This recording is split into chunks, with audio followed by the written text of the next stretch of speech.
Joining me is Leith van Onselen, co-founder of Macrobusiness and a former federal Treasury official. Leith van Onselen, thank you so much for your time. The Albanese government last year said immigration would halve, it's on top of this problem.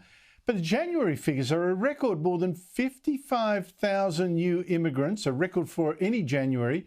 That's net in 1 month. Now, why is that? Yeah, look, it's absolutely crazy numbers there, Andrew. So if you multiply that by 12 to give you an annual figure, that's about 660,000 in a year.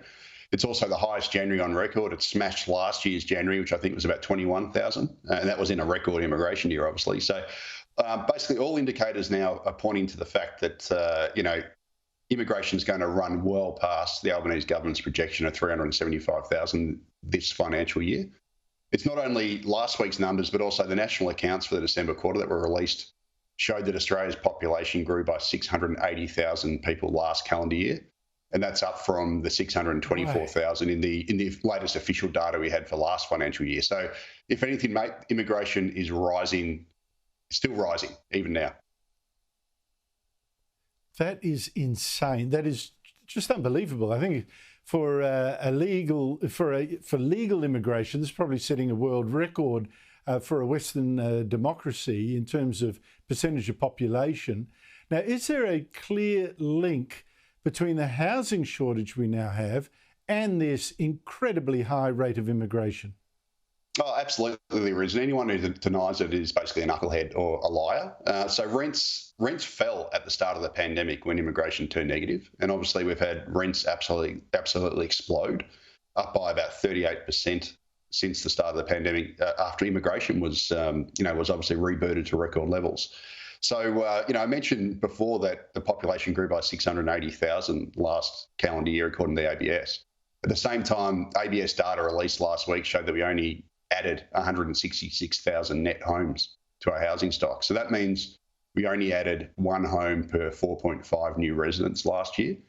And that is why I've got a rental crisis. And projections released today by the Urban Development Institute of Australia suggest that it's going to get even worse. And they projected only 79,000 homes will be built across the combined capital cities in 2026, which is about 26% below what we built last year. So housing supply is going the wrong way at the same time as population growth is still running, at these extreme levels. And all it means is the rental prices are going to keep getting worse. We're going to have rents rising, we're going to have people being forced to live in group housing and more homelessness unless they get these immigration numbers under control. It's as simple as that. But Leith, let's pretend for a second that the immigration minister really is, swear to God, really is trying to cut our immigration intake. It's not working. What should the government be doing? Oh, look, anyone with a shred of common sense would know that the government should be reducing immigration to a level that is below the nation's ability to build homes and infrastructure. Unfortunately, they're doing the opposite. And I suggest that net overseas migration needs to come down to, at a minimum, below 150,000 a year. I'd prefer more like 120,000 a year.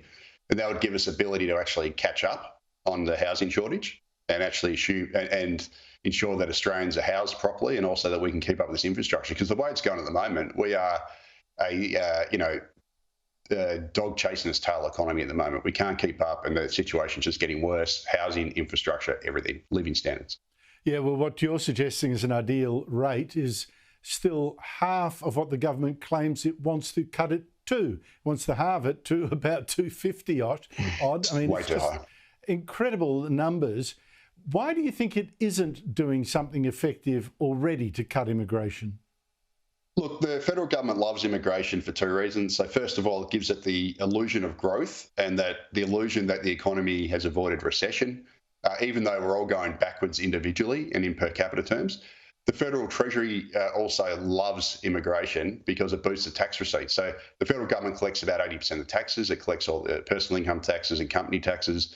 Those all get juiced by immigration because you've got more people spending and obviously paying taxes.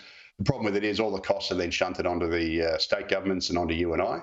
And so basically, immigration's an easy way to grow the economy and federal budget revenues while the costs are deferred onto everyone else. And that's why the federal government keeps running this mad policy.